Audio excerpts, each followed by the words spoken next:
The following is a Hoop Ball presentation.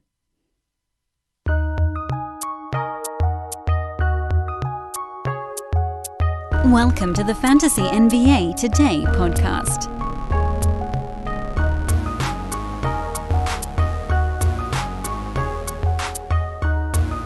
I would venture to say that this is a busy Friday. Is that safe? There are large-scale protests happening across the country. And again, I will just take this brief moment to let everybody know I'm not going to dig into the details on this podcast, but I would strongly recommend you guys pick up a newspaper or check out some of what's going on in your country if you're here in the States, or in the States if you're not here in this country. It's a pretty tumultuous time. And as per usual, you guys can pretty much guess where I stand in all this stuff, but this is not the topic of today's podcast. There are big things going on in the NBA as well. And I know, and I feel like I have to do this preface, even though maybe we don't have to at this point. If this was a new podcast, like if I had just started this show last month, I probably would need to do this preface that I'm about to do. But I mean, we're 4 years into this, 3 and change years into this thing at this point. You guys know what I stand for. You guys know I understand, what's important on this planet. And I understand that fantasy sports are not important in the grand scheme of things. But that's what this show is about. It's what I choose to do a show about. It's what I have some measure of expertise in, largely just because I spend way too much time studying numbers, players, and basketball. And I also hope that it provides some of you with just a brief mental respite from some of the other stuff going on, whatever it might be. So the preface is, of course, exactly that. I know there are more important things going on in the world right now. Multiple more important things going on in the world right now. Big time stories. Seismic shifting type stuff. Not just COVID anymore. But it's our job to watch what's going on with the NBA. So that's what we're going to talk about. With, again, the preface of, I realize it's not the most important thing. But guess what? It's a little bit important to me, and it's a little bit important to any of you guys listening too. So that makes it important to someone. Perspective only goes so far.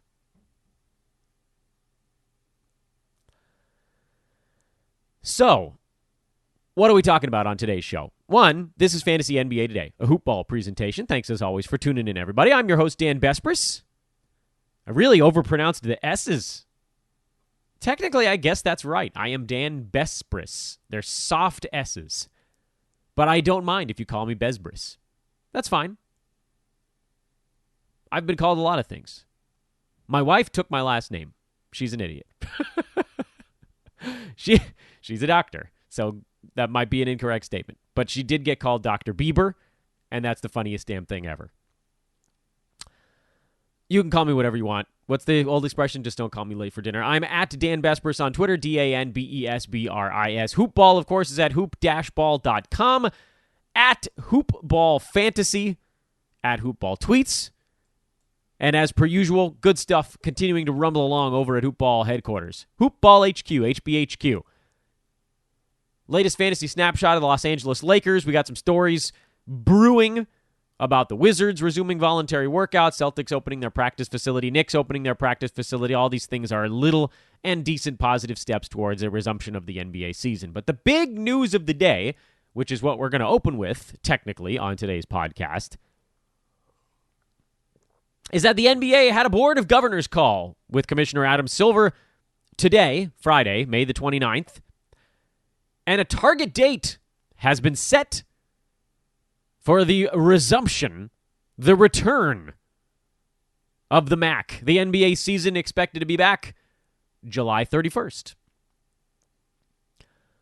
I have mixed feelings about this news, which I will convey to you momentarily. Also on today's show, we are going to be embarking upon a mini hiatus from our post-mortem tour across the NBA. And I know you're like, Dan, come on, for goodness sake. You only have 3 teams left. Let's just get this damn thing done. But honestly, I don't like doing a post-mortem show on Fridays because I'd rather have something a little bit more fun, a little bit more evergreen to hang out with you guys over the weekend. You know, a show that sits up there Friday, Saturday, and Sunday. It's kind of a 3-day pod. Should be something that has a little bit more teeth to it. So what I've done is I've compiled a list of 7 of the best picks in fantasy this year. I think they are the 7 best picks in all of fantasy. I compiled a list of 5 honorable mentions for the best picks in fantasy and 9 of the best pickups in fantasy this year. So what we're going to do is, because news continues to break on seemingly a daily basis with respect to when the NBA season is coming back and how this season might come back, we're about to dive into all that stuff.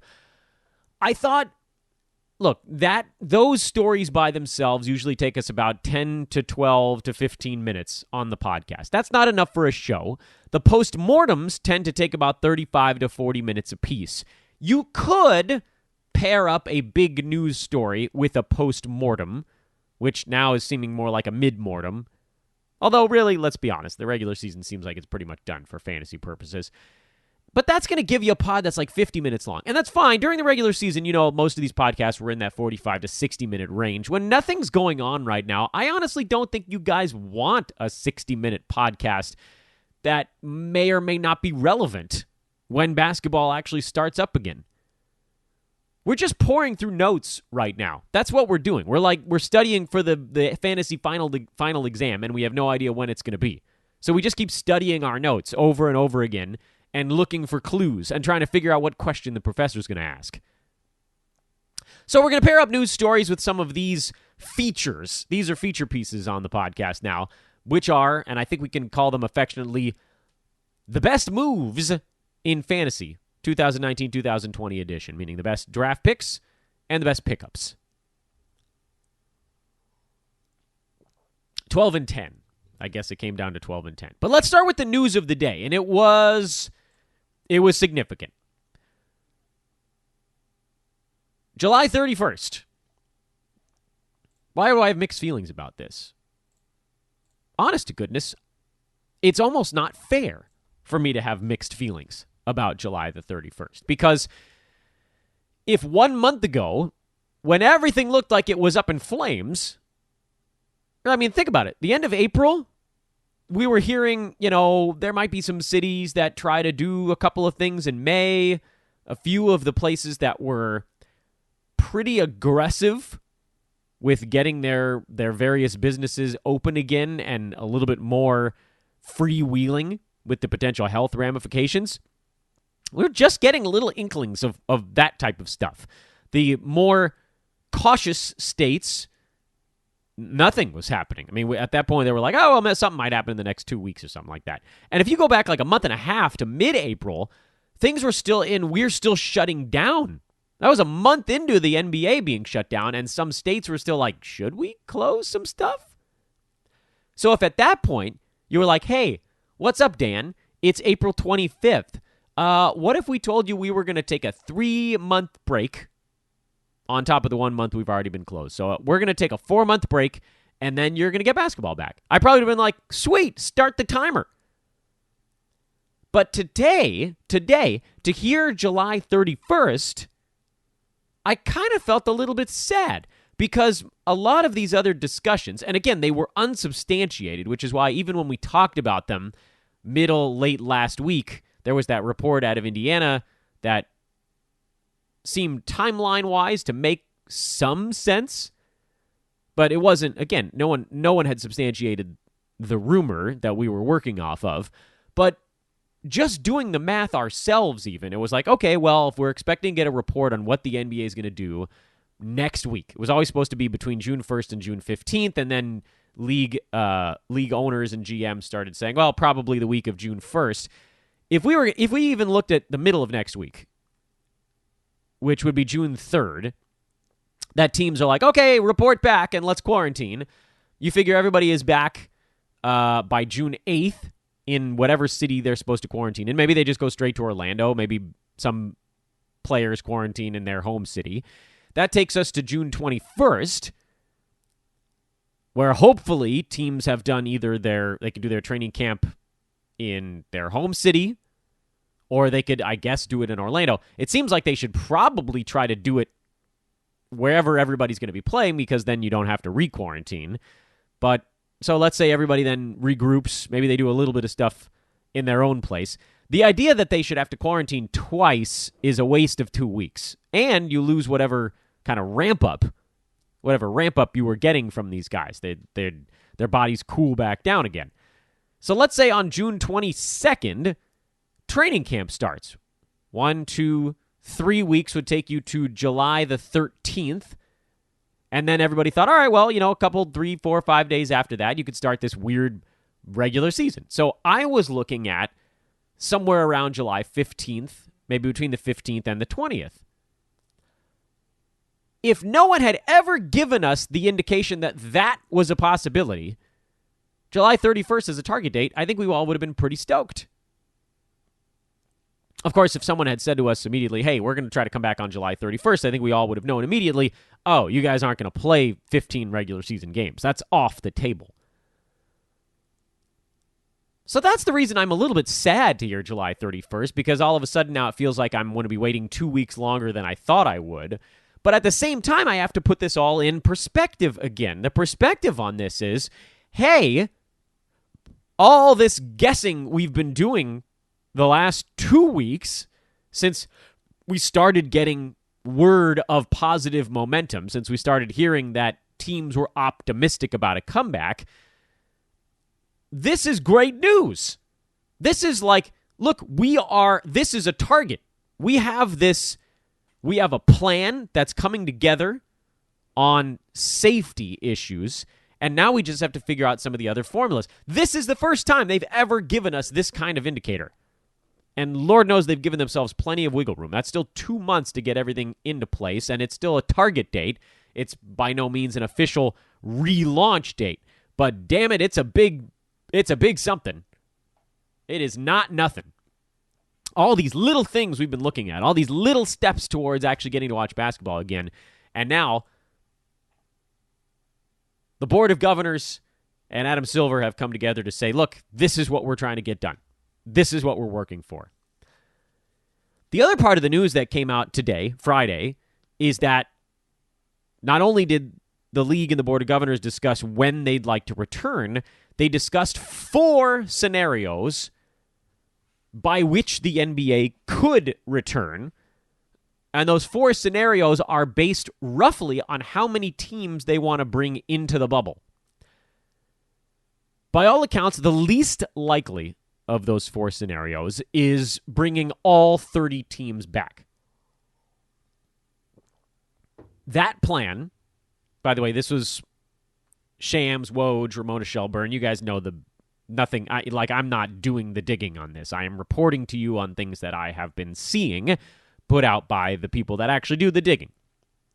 But we're going to break it down because we have a podcast, and most of you guys probably read their 200-character tweet. If the league were to bring 30 teams back, which again feels like the least likely of the 4 scenarios, they would be shooting for a 72-game regular season. So now you're talking about anywhere from roughly 5 to 9 games for various teams in the NBA, which, by the way, is a big deal if they decided to go that route, because we talked about it extensively as recently as on yesterday's podcast. Some of these teams in the Western Conference that are 3.5 games back of the Grizzlies only would have had, if they were playing 70 games, some of those teams would have only had 4 games to try to make it up. The Blazers are at 66 games played right now. Spurs are at 63. Kings 64, Pels 64, Grizzlies 65. Those teams didn't have much of a chance to catch the Grizzlies if they're working with 4, 5, or 6 games, and they're basically 4 games back. They're 3.5 games back. They haven't played the same number of games. You get it. If all of a sudden now, and we'll just take the Blazers since they have the highest total, if they're now playing 6 games, and the Pels are playing 8, and the Kings are playing 8, and the Grizzlies are playing 7, it's still unlikely, but it's a whole heck of a lot more possible. It's more, not probable, but it's a little bit more possible with 2 extra games mixed in there. It is And I don't know how the hell they would build the schedule for this. Like, how do you decide what 5 or 9 games the teams are playing? Is it just the next 5 or 9 on the schedule? Is it the last 5 or 9? Is it a completely rebuilt schedule? That's another reason I don't buy that that's really an option on the table. If you could pull it off in a way that teams find fair, which I just don't think you could, it makes a lot of sense for then going to a... You could probably just go with a 16-team playoff, although it sounds like they want a play-in tournament game or play-in tournament for the last couple of seeds in that one as well, just in case Zion doesn't make it, because let's be honest, the reports have all surfaced that that's what the NBA wants. He's their cash cow right now. In addition to LeBron James, Zion's the cash cow. It just doesn't seem... It seems unreasonable to bring teams like the Cavs, the Pistons, the Hawks, the Knicks, the Wolves, the Warriors. You're bringing 5, 6, 7, 8 teams back into the bubble. And if every team is bringing 35 people along, you're talking about multiple hundreds. You're talking about almost 300 people, probably, that don't need to be in the bubble. It dramatically increases the safety issues without much increasing the reward. The risk-reward is crummy.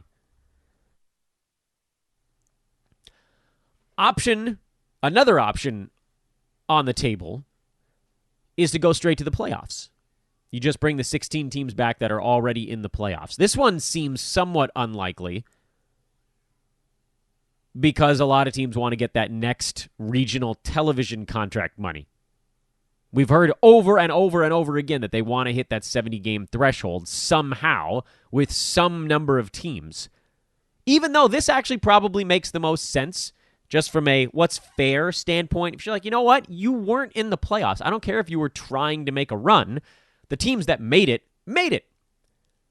At any point in the season, you want to be in the playoff picture because what if the season ends? That's just like why you want to get off to a fast start in fantasy.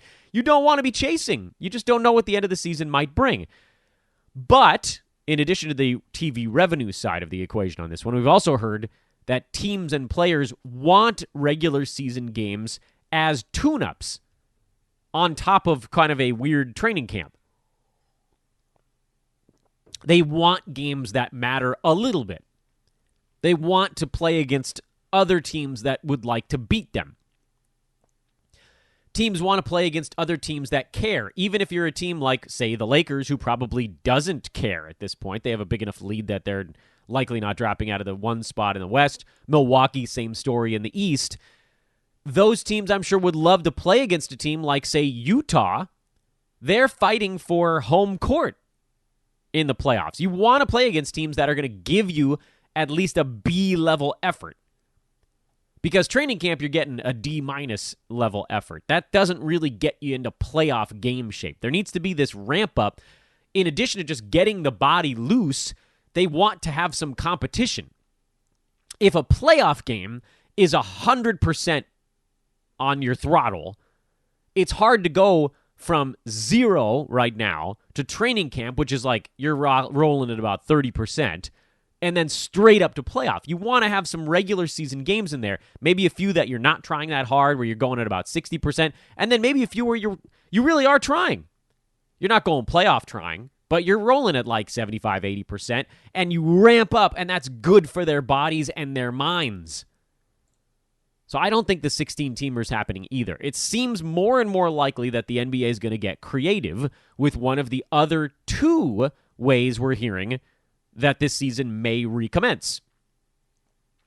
Shams tweeting that those other 2 opportunities are a 20-team return to play or a 22-team return to play. Ramona Shelburne tweeting that teams that are within 6 games of a playoff spot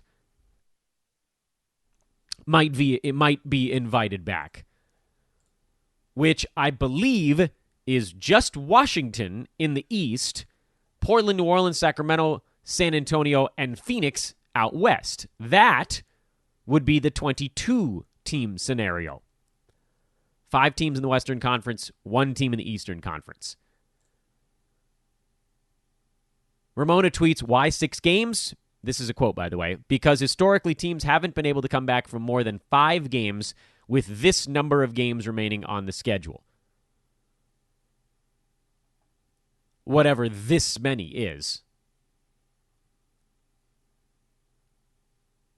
I don't know what we're talking about. Are we talking about a 72-game season at that point? 6 games out, you actually play out the rest of the regular season? That's stupid, because you have to make a brand new schedule among only the teams that are fighting for it? No. That's horrible. In fact, it's terrible for Orlando, Brooklyn, and Memphis, the teams that are most likely to fall out in that situation, because all of a sudden now they're only playing against good teams and teams that are trying to chase them down. Although I guess Memphis supposedly had a harder schedule down the stretch than some of the teams chasing them anyway, but I don't know that I like this method either. Anyway, here's what we're looking at here. If they bring 20 teams along, Shams noting that would be sort of a group or / stage play, which I think somewhat parallels the Mark Cuban method. You take groups, and then teams come out of those groups. I don't like the soccer-style group play. If they go stages, maybe that makes a little bit more sense, so that the teams with the highest seed really do get a big advantage. 22 teams, there would be games to determine the seeding, and then a play-in tournament for the final couple spots.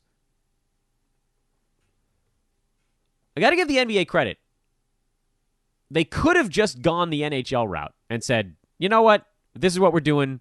Figure it out. But they're really trying hard to come up with something that appeases as many as possible. Here's the problem with this method, though, what we're seeing in the NBA right now. Problem is, you're not going to please everybody. You never can. It's an old expression. Expression as old as time. You can't please everyone all the time. Someone's going to be annoyed with whatever you pick.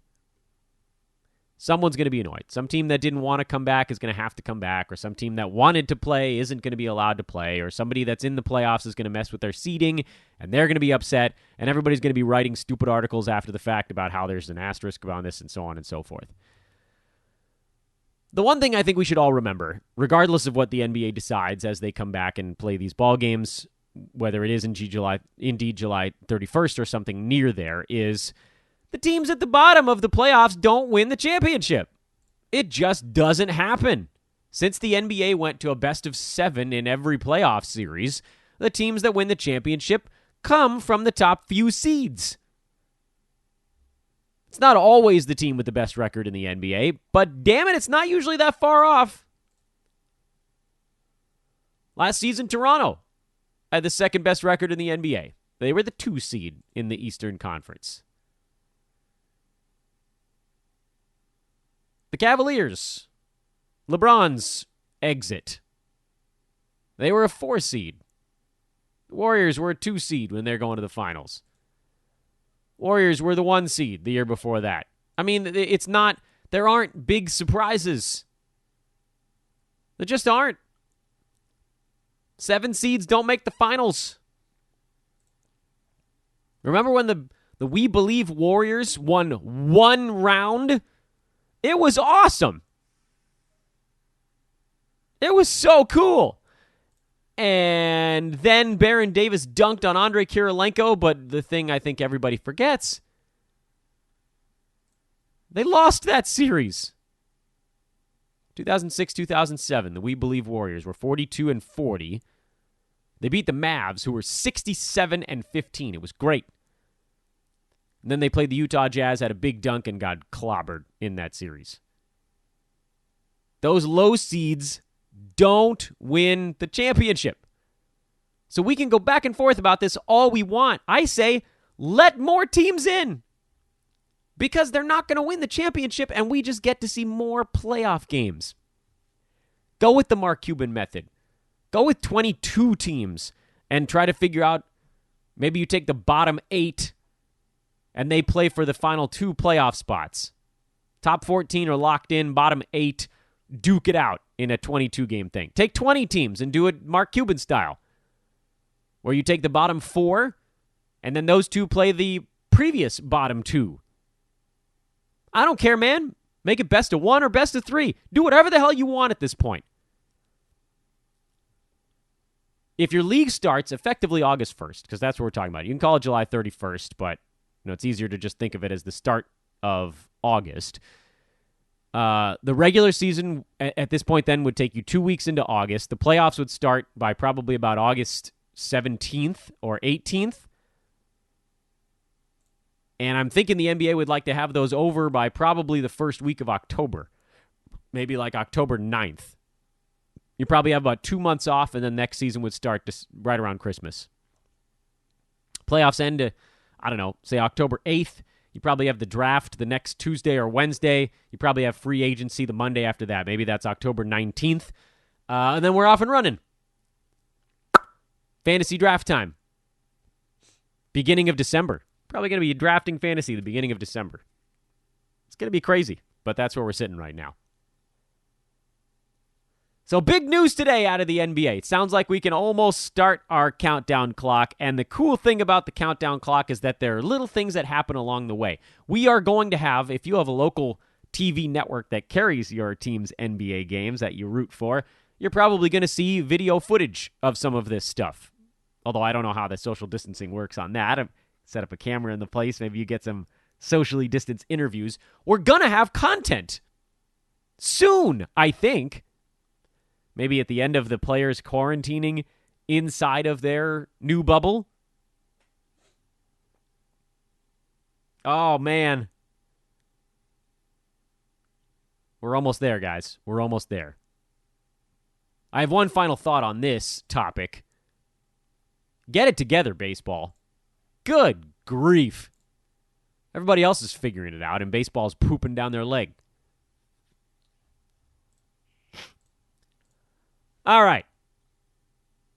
I rolled a 3-sided die among the 3 topics that I had outlined in the Best Moves of the Year series.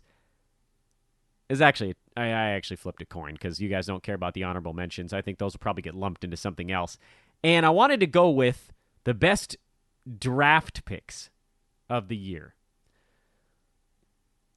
I'm going to list them off somewhat quickly here, I just so you guys know kind of what we're working with. And there's probably a couple of names mixed in that maybe I didn't throw in that you guys would. And the criteria is not hard and fast. I thought these were the guys that were drafted.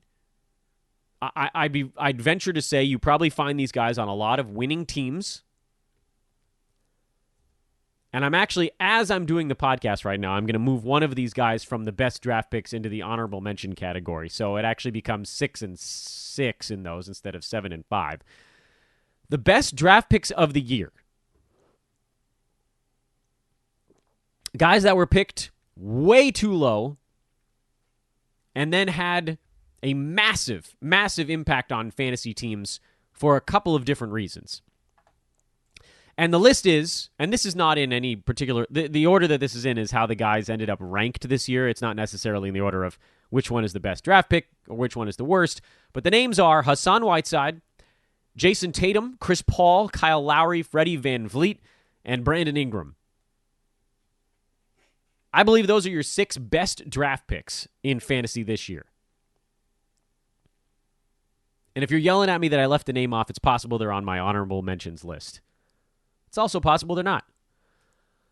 But our task on today's show, that's going to take us through the weekend, is to determine how these players ended up as the best picks in fantasy and what we can learn from their stories that we can then take forward. And we're going to go name by name on this. Because we've now, and the reason I felt like I could do this today is because we've actually covered all of the teams that these players are on, that these play for, on our post-mortem series.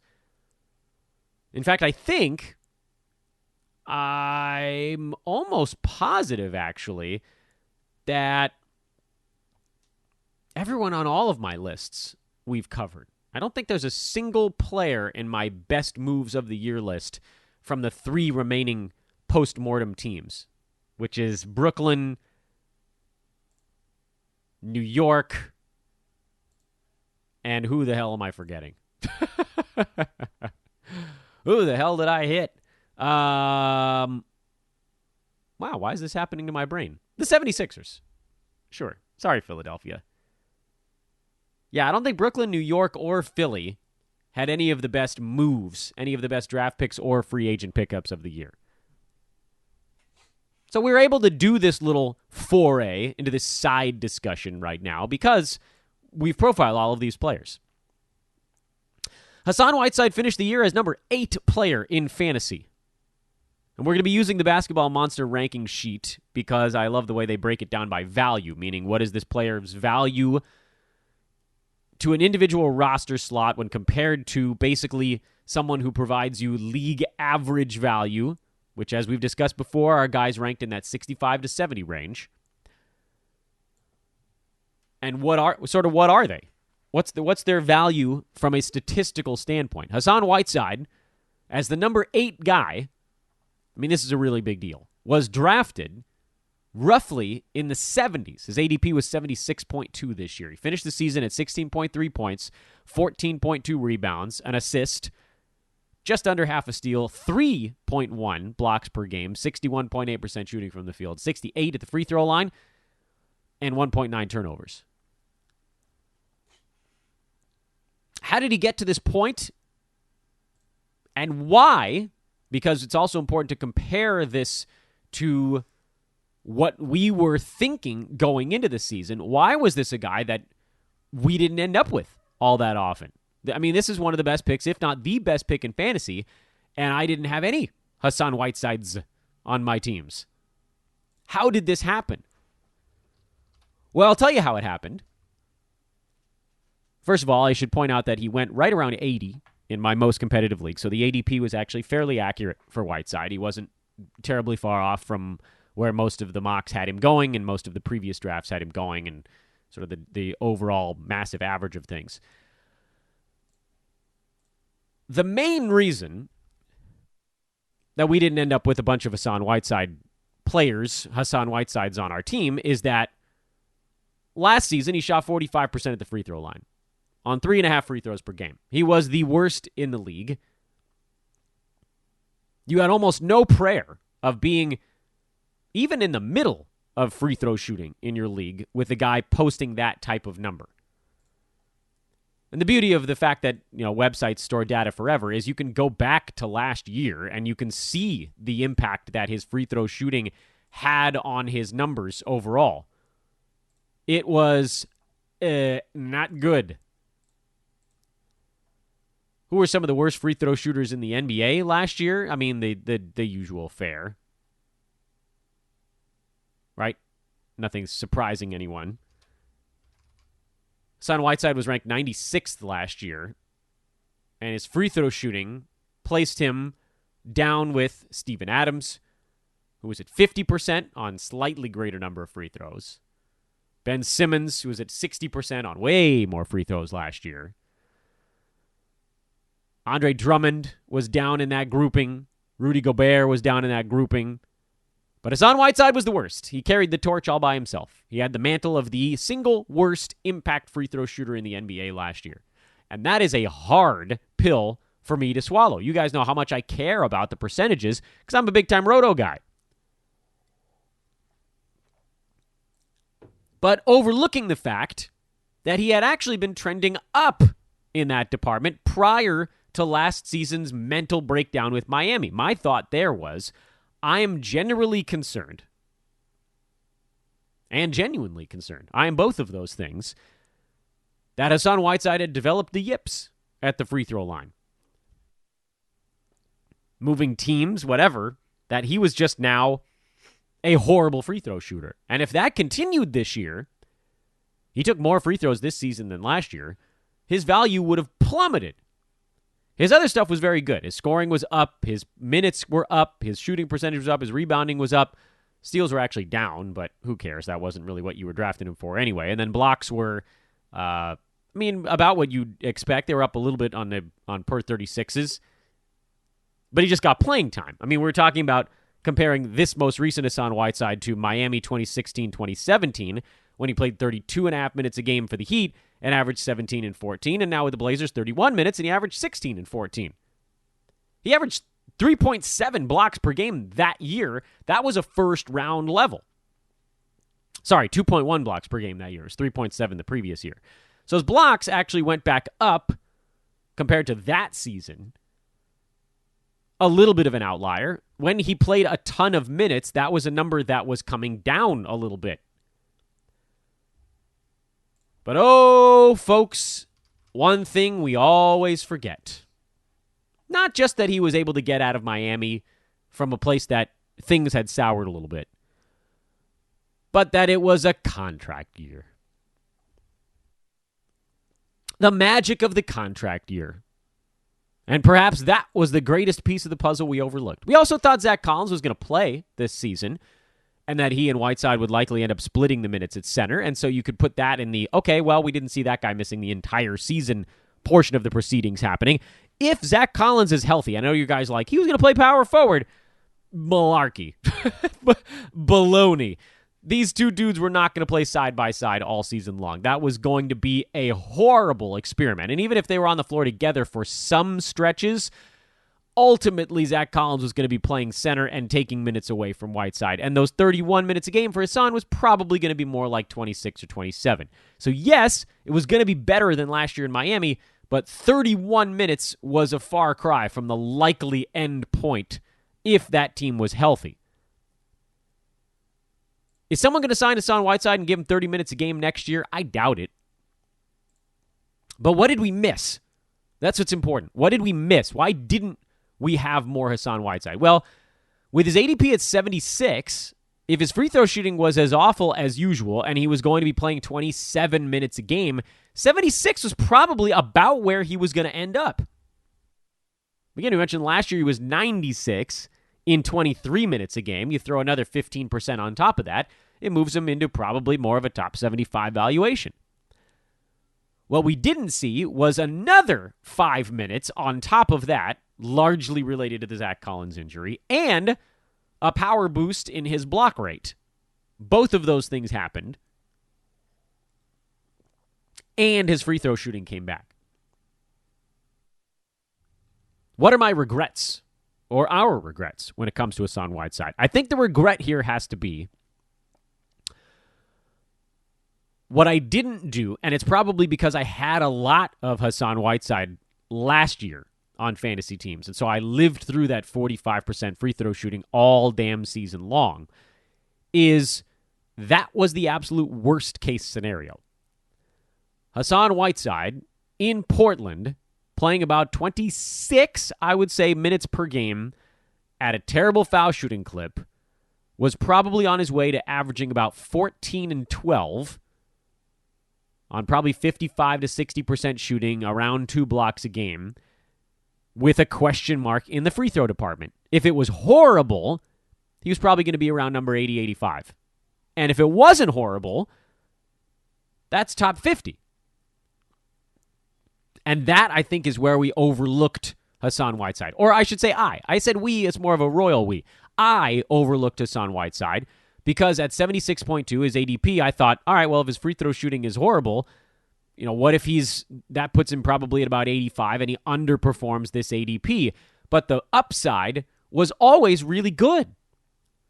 If his free throw shooting wasn't bad, he was going to be somewhere between 75 and 40. So then you say, okay, well, what's the range there? Well, it's like 40 to 85. Most of that range is on the good side of that 76 ADP. And then the only other big man on the team went down. His free throw shooting did come back. His block rate went up. His field goal percent went up. And suddenly top 40 added 5 minutes per game. Even if nothing else improves, that moves him from top 40 to probably top 25 or top 30. And then everything else got better, and he jumped from top 25 to top 10. Yeah. My greatest regret is not putting my personal bias aside on Hassan Whiteside and looking at him and saying, look,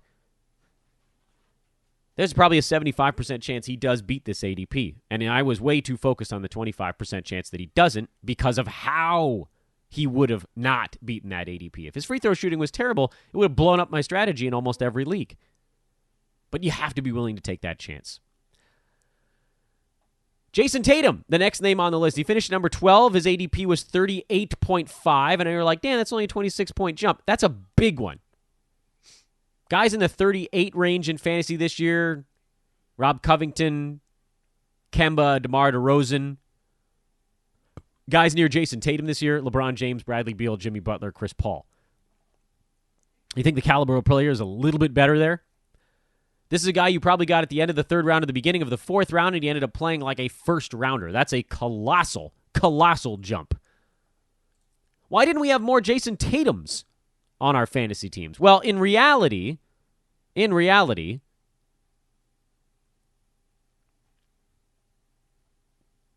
we could have. It wasn't like Hassan Whiteside, where I was consciously thinking, I don't think I really want this guy at 76.2. With Tatum, I did want him around 40, but almost every time a pick got to me near 40, Chris Paul was still on the board.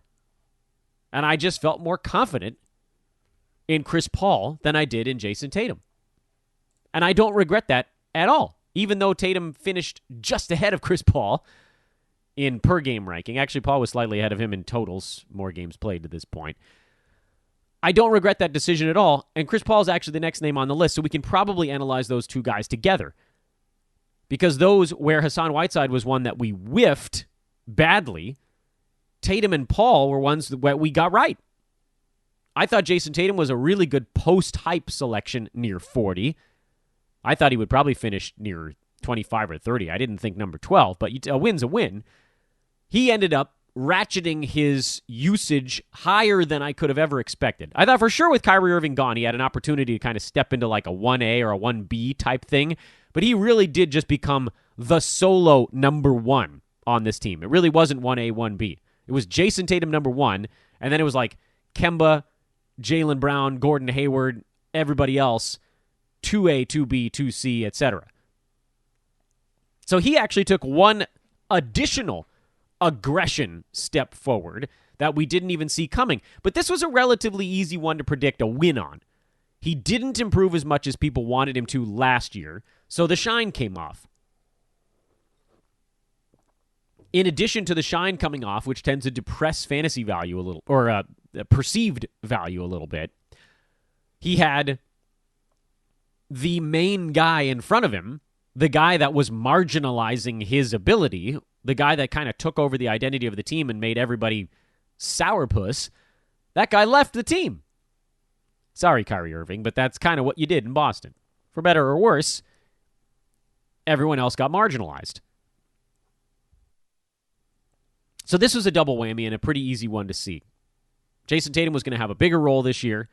Even if he didn't get better, he was going to have so much opportunity that all of that was going to roll into a better season. And we already knew he had good numbers in both steals and blocks from last year. Field goal percent was fine. Free throw percent was very good. Rebounding was pretty good. Any step forward was going to be nice. But just the usage alone was going to be enough to get him to beat his ADP. Because Jason Tatum last year, in basically what ended up as a worst-case scenario, he was still inside the top 60. He only took 13 shots per game last season. He averaged 16 points and 6 rebounds. There was almost nowhere to go but up for this dude. 13 shots a game, you knew that wasn't going to hold. The usage is going to be spiking. And so drafting him in around 40, there was, as we mentioned, I thought about a round of value in front of him. Well, he turned that into 2. Chris Paul is a story we've covered time and again, so we're going to go through him somewhat quickly here. This was a guy that everybody had written off because of age, when in our estimation on this podcast, we felt it was almost exclusively because of his situation in Houston. He had the worst fantasy season that he's had in a decade, and he was still number 21 on a per-game basis last year because his fantasy stat set is so easy to maintain value. In 9 category leagues in particular, he is hyper efficient, high steals, high assists, low turnover, great free throw percent, point guard. Everything. I mean, Look at his entire career. This guy's been a first-round pick basically his entire career in fantasy sports, and then he went and played alongside James Harden, and everything came apart. Surprise, surprise. Houston said, you can't take elbow jumpers anymore. Get to the rim or take a three-pointer. That's not his game. He shot 42% trying to take shots that he wasn't comfortable taking. He went to Oklahoma City, he shot 49% this year. And after actually kind of a slow start where he was like a top 50 guy for a few weeks, he was even better than that after the first month of the season. Chris Paul was pretty consistently inside the top 15, inside the top 10 for long stretches this year. Last 25 games of the season, he shot 52%. 52% from the field, 90 at the free throw line. He was 20.7 assists over that stretch. He was great. That was an easy one. I'll tell you why that was an easy one, because I know you're like, Dan, what about injuries? Well, I didn't care because I was so confident he was going to be putting up near first-round value on a per-game basis that the fact that we were able to draft him at around 36, the end of the third round, all he needed to do was play about 60-some-odd games to beat that value on a totals basis. Anything over about 62 games was just going to be gravy this year, and he broke that with 15, 17 games to go. Easy peasy. Kyle Lowry is the next name on my list, largely because I just could not believe that he was the forgotten man. He generally went a little bit higher than his ADP, and I don't know if that's because of our podcasts or what, but his ADP was 56. Teams had completely given up on Kyle Lowry, and he finished at number 19 this year on a per-game basis. Yes, he did miss a dozen games, but 20 points, almost 8 assists, 1.5 steals, 3 3-pointers, high volume, good foul shooter, and the only place he hurt you really was field goal percent. That one was another really easy one. He and Chris Paul were both on my old man squad list among early round draft picks. This was like the, why are these guys going here group? We knew what Chris Paul can do. We knew what Kyle Lowry was capable of with no Kawhi Leonard in town. That goes back to being completely his team this year. That was a cakewalk. Kyle Lowry's been a near first-round pick at times. Remember back when he was playing with DeMar DeRozan? He wasn't a 50-some-odd guy. He wasn't an afterthought. This is his team. So those ones are pretty easy. I do want to spend a tiny bit more time on the last two guys here. And we'll start with Brandon Ingram, and then we'll finish with Freddie VanVleet. Brandon Ingram, who we basically dedicated half of that New Orleans Pelican breakdown to, had a stellar fantasy season. He finished at number 29, 24 points, 6 boards, 4 assists, a steal, 0.7 blocks, 2.5 3-pointers, 47% from the field, 86% high-volume free throw shooting.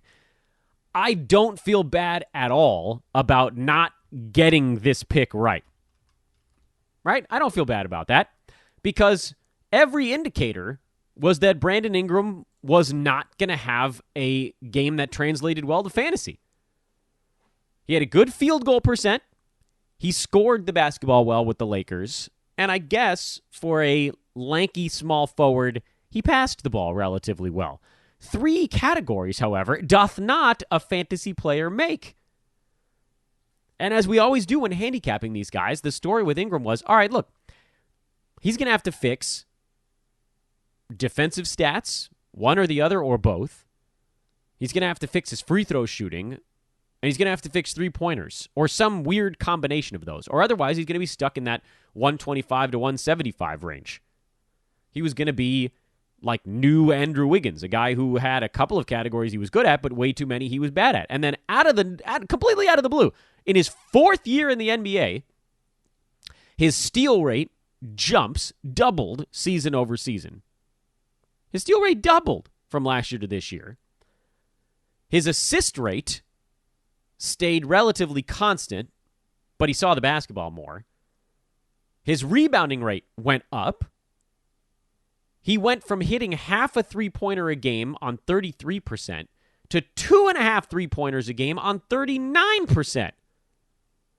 And this is the one that really blew me away, his first 3 seasons in the NBA, he shot 62, 68, and 67% at the free throw line. And then this year, jumped from 67.5% to 86%.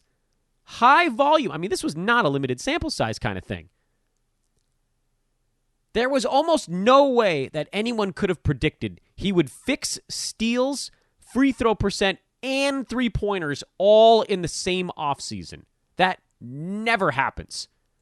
And I know it sounds like an excuse, but it literally never happens. I can't think of another time that a guy fixed three sort of these are not congruent parts of his fantasy game. Fixing free throw percent doesn't mean you can suddenly hit a three-pointer. He actually had pretty good short mid-range type of game, so free throw percent you could have maybe argued, but then extending his range at the same time, and 3 years of not really getting steals, and then all of a sudden, not that he was a big-time defensive guy, but he went to 1 steal instead of half.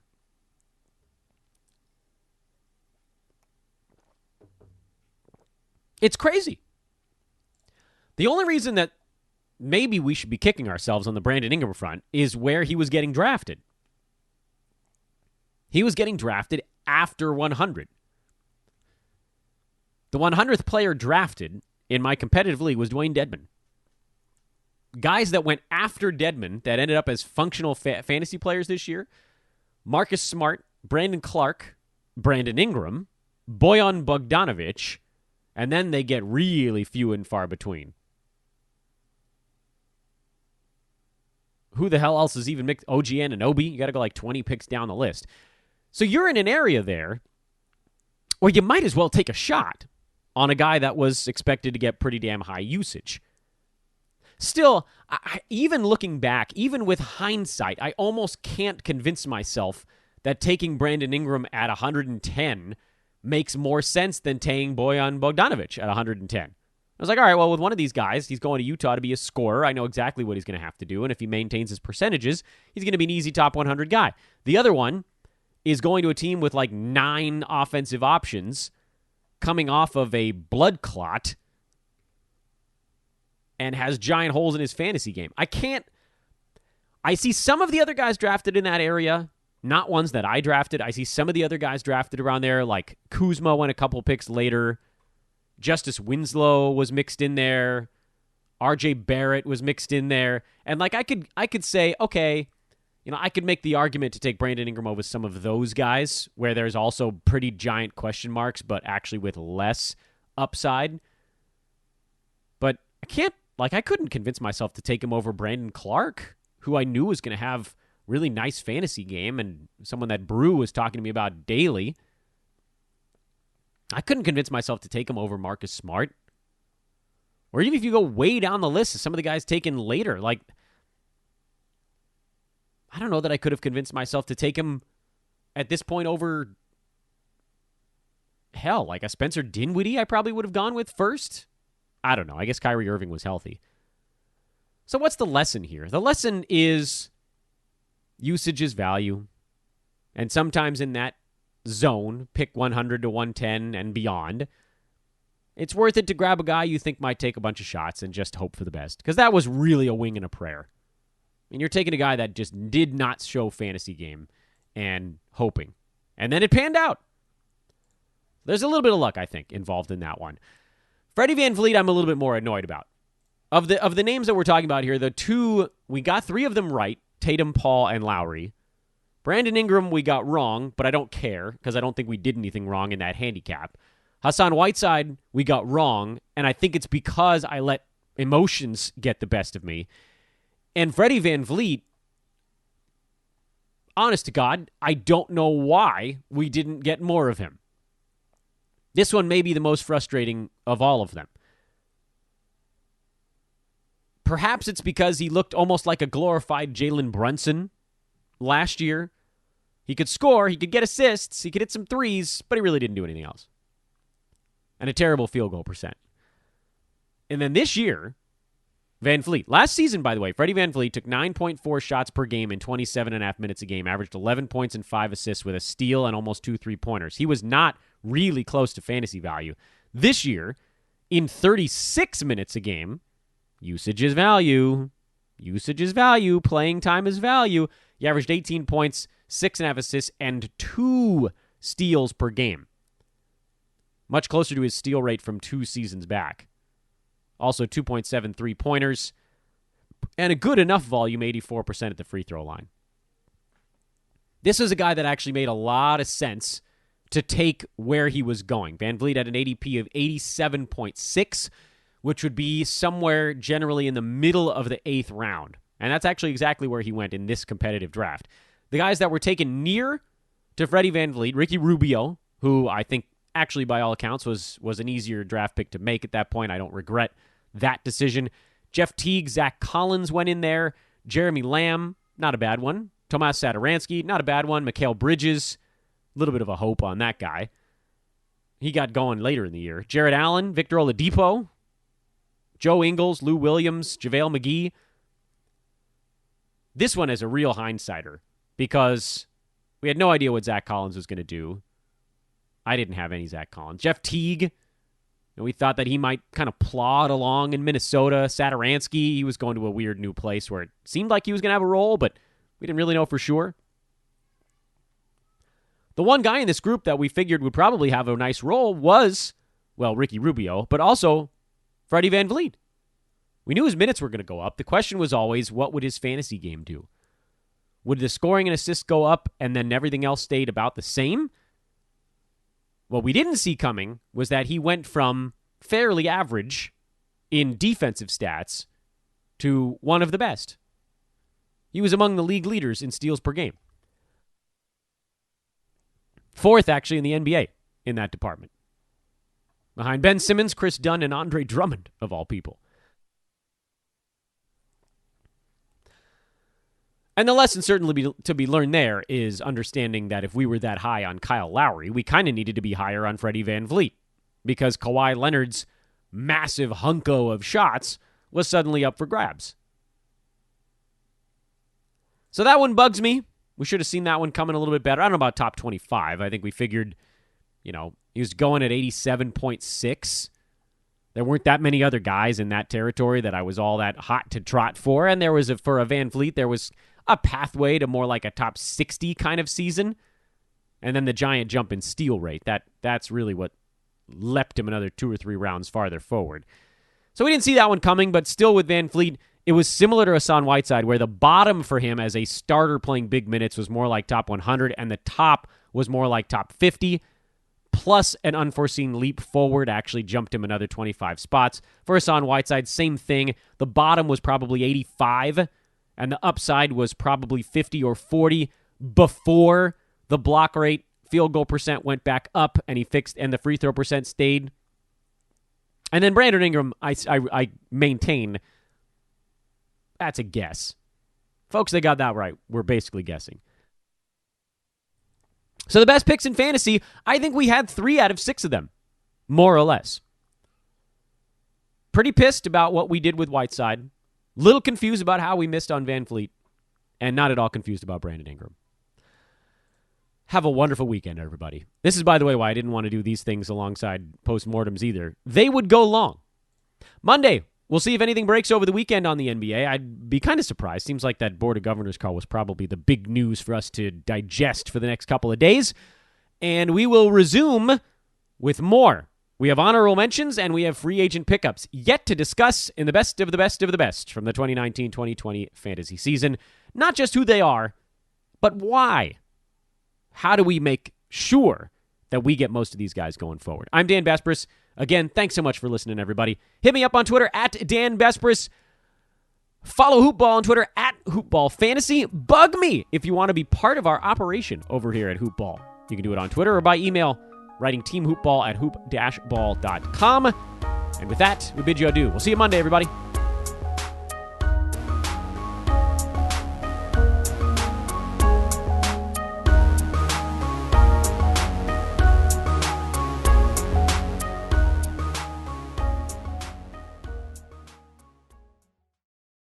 This has been a Hoop Ball presentation.